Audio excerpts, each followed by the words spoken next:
En el nombre del Padre, y del Hijo, y del Espíritu Santo. Amén. Que doblen las campanas jubilosas, y proclamen el triunfo del amor, y llenen nuestras almas de aleluyas, de gozo y esperanza en el Señor. Los sellos de la muerte han sido rotos, la vida para siempre es libertad. Ni la muerte ni el mal son para el hombre su destino, su última verdad. Derrotados la muerte y el pecado, es de Dios toda historia y su final. Esperad con confianza su venida, no temáis, con vosotros Él está. Volverán encrespadas tempestades para hundir vuestra fe y vuestra verdad. Es más fuerte que el mal y que su embate, el poder del Señor que os salvará. Aleluyas cantemos a Dios Padre, aleluyas al Hijo Salvador. Su Espíritu corone la alegría que su amor derramó en el corazón. Amén.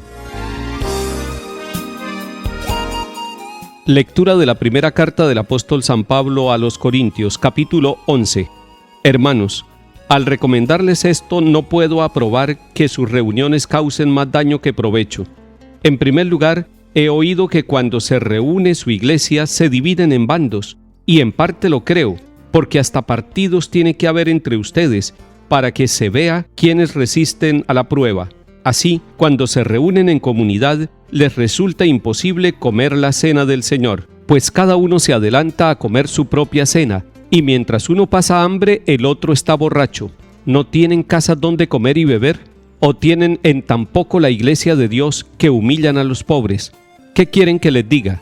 ¿Que los apruebe? En esto no los apruebo, porque yo he recibido una tradición que procede del Señor y que a mi vez les he transmitido. Que el Señor Jesús, en la noche en que iban a entregarlo, tomó pan y, pronunciando la acción de gracias, lo partió y dijo: «Esto es mi cuerpo, que se entrega por ustedes. Hagan esto en memoria mía». Lo mismo hizo con el cáliz después de cenar, diciendo: «Este cáliz es la nueva alianza sellada con mi sangre. Hagan esto cada vez que lo beban en memoria mía». Por eso, cada vez que comen de este pan y beben de este cáliz, proclaman la muerte del Señor hasta que vuelva. Así que, hermanos míos, cuando se reúnan para comer, espérense unos a otros. Palabra de Dios. Te alabamos, Señor. La celebración litúrgica dentro de la comunidad de cristianos debe ser una manifestación viva de la unidad de quienes participan en esta asamblea, es decir, de aquellos que han sido tocados por el Evangelio de Cristo Jesús y que se sienten llamados a conformar la iglesia. Por eso San Pablo está corrigiendo un error que se está presentando en la comunidad de Corinto, y es que se reúnen para celebrar como iglesia, pero están divididos en bandos, y unos humillan a los otros, no solamente que se adelantan en el tiempo, sino que no quieren vivir la comunión. Y es que ¿de qué serviría reunirse a celebrar si no están dispuestos muy de corazón y desde dentro a vivir la comunión, la unidad, la fraternidad, la solidaridad? ¿Qué tal nos reuniéramos y cada uno tuviera sus intereses aparte y no tuviera en cuenta a los demás? Estaría viviendo una celebración egoísta. San Pablo está corrigiendo esta situación y aprovecha para decirles que él recibió una tradición. Este capítulo 11 de la primera carta a los Corintios es muy importante cuando se quiere hablar de la Eucaristía. Pablo nos muestra la tradición más antigua de cómo nació la Eucaristía entre nosotros los cristianos, los seguidores del Señor. La Eucaristía brotó del mismo corazón de Cristo, de sus manos benditas en la noche de la última cena con sus discípulos. Él fue el que tomó el pan en sus manos. Jesús fue el que pronunció estas palabras que pronuncia el sacerdote cada vez que celebra la Eucaristía: «Esto es mi cuerpo que se entrega por ustedes». Pero además, dice San Pablo que en esa misma noche Jesús en la cena tomó el cáliz y dijo: «Este es el cáliz de la nueva alianza sellada con mi sangre». Jesús está diciendo: «Este es mi cuerpo y esta es mi sangre». Y lo dice además y lo recomienda para toda la posteridad, para nosotros que hacemos parte de su pueblo santo.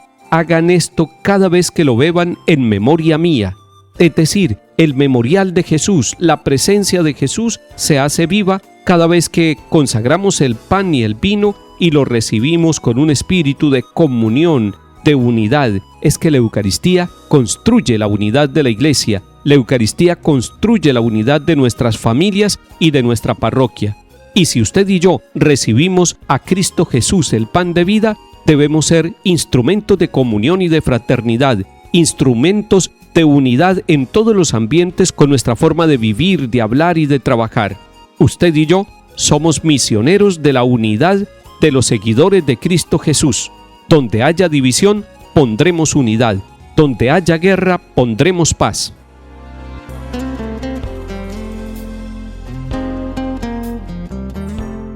Salmo 39. Tú no quieres sacrificios ni ofrendas y en cambio me abriste el oído. No pides sacrificio expiatorio, entonces yo digo, aquí estoy, como está escrito en mi libro, para hacer tu voluntad. Dios mío, lo quiero y llevo tu ley en mis entrañas. He proclamado tu salvación ante la gran asamblea. No he cerrado los labios, Señor, tú lo sabes. Alégrense y gocen contigo todos los que te buscan. Digan siempre, grande es el Señor, los que desean tu salvación.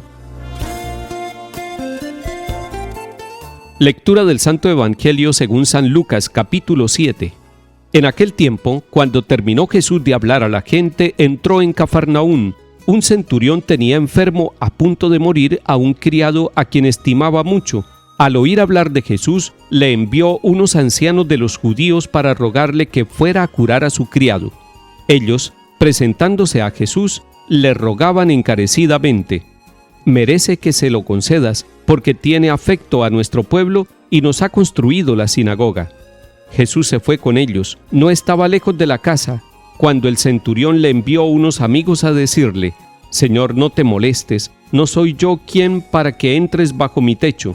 Por eso tampoco me creí digno de venir personalmente. Dilo de palabra y mi criado quedará sano, porque yo también vivo bajo disciplina, y tengo soldados a mis órdenes, y le digo a uno ve y va, al otro ven y viene, a mi criado haz esto y lo hace. Al oír esto, Jesús se admiró de él, y volviéndose a la gente que lo seguía, dijo: les digo que ni en Israel he encontrado tanta fe. Y al volver a casa los enviados encontraron al siervo sano. Palabra del Señor. Gloria a ti, Señor Jesús. El Señor Jesús está en Cafarnaún, en una ciudad junto al lago de Galilea. Allí le piden un favor, y es un favor extraño porque viene de parte de un centurión. Un centurión primero es un romano, segundo es un militar, está a cargo de 100 hombres. Y llama la atención que el centurión se preocupa por su criado. Hay muchos jefes que no se preocupan por sus empleados, pero este centurión está preocupado porque uno de sus criados, a quien estima mucho, está a punto de morir. Y busca la solución para su criado. Manda a unos judíos, no va personalmente. Alguno pudiera decir, ese es un acto de arrogancia, no ir personalmente. Pero no, el mismo centurión después lo explica. Le pide a Jesús que ni siquiera se moleste, que lo diga de palabra. Dice él, y eso por mí, porque no soy digno. ¿Quién soy yo para que entre bajo mi techo? Es lo que decimos siempre durante la Eucaristía nosotros a punto de recibirla. Señor, no soy digno de que entres en mi casa, pero una palabra tuya bastará para sanarme. Esa palabra la dijo el centurión. Está expresando la humildad de su fe, la humildad de su vida, la humildad que le lleva a reconocer como un hombre necesitado y como un hombre pecador, indigno ante la presencia santísima de Jesús el Señor.